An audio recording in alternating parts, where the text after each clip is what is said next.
So may I please have your name and your company's name?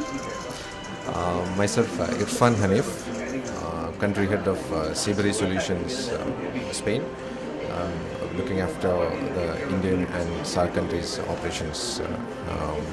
So we are primarily augmented reality technology company, which is, we are making innovative solutions for a training digitalization.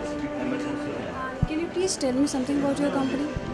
See, Seabury Solutions is working on an augmented reality technology, which is utilizing the technology benefits for upbringing better solutions in training sector. For example, manufacturing sector has got a very huge demand of skills, especially the dexterity skill. Dexterity skill means the hand-related skill, like welding, fabrications, and soldering, like that. So out of that, we have identified very high potential areas like welding. So now we have come out with a solution, which is a simulator, which is enhancing the skill development or the skill training of the welders, which is there in the market for last almost 10 years, and which is globally we could install to almost 46 countries in the world, mainly railways, coach manufacturers, automotive industries, construction, heavy engineering, and also many of the vocational education institutions in Germany, US, India, likewise. So that's what overall the companies present. How do you think that events like this help you grow? See, as I mentioned, rail or the railway is a key target sector for us, because I understand as you know, Indian Railway is one of the biggest employer in the in the world itself. So there, if you see, the high skilled technicians are very much required, especially when we go from a very conventional typical bogies to a very latest technologies. There the manufacturing is very important, the technology implementation is very important, the aesthetics, the looks are very important, okay, and the productivity is very important. So this is not possible unless otherwise you have a high skilled very high skilled technicians for working for you. Even if you are going for a robotic solution, we really support on that as well.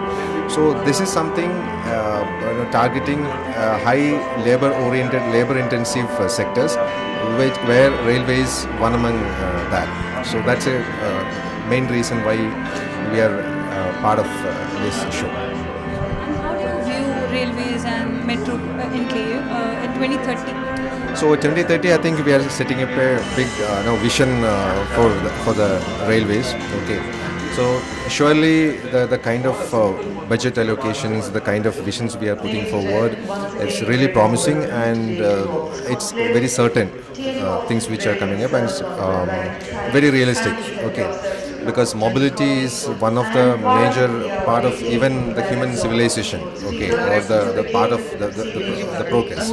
And more than a private ownership of vehicles, how far, how long, how wider the public transportation is being utilized, that really marks the society's growth. So that way, improving the public transportation, especially solving the urban traffic problems and all, is going to be decide our growth, our progress, and society benefits.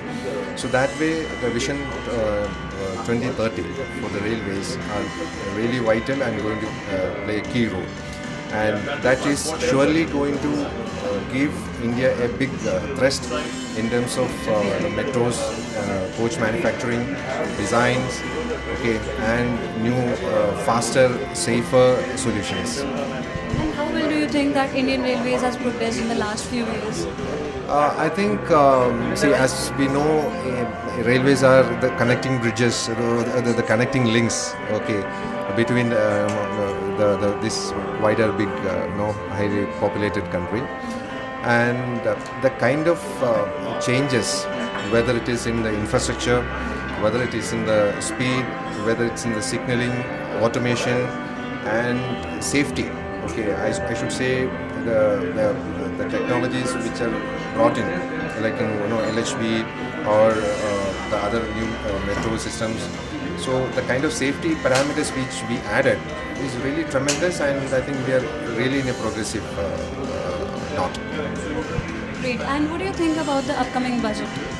So the upcoming budget, I at present I'm not in a position to predict anything on that. But as a industrialist, as a domain expert, I really request or my positive expectations are like there is going to be a good calculated budget allocation for the railways and rolling stocks, where quality improvement should be a main factor, the upskilling should be a main factor, facility for the human resource should be a main factor, with which we'll be able to achieve the target, which is part of the Vision 2030 program. So in that case, we have to have the. In fact, from my experience and from my travels, I could really appreciate. Railway has got a very good training facilities, infrastructure facilities, but that really needs so much of modernization. Because unless otherwise we modernize, we won't be able to compete with the global market. Okay, and because manufacturing is going to play the key role in improving the nation's GDP or the dignity and the market strength.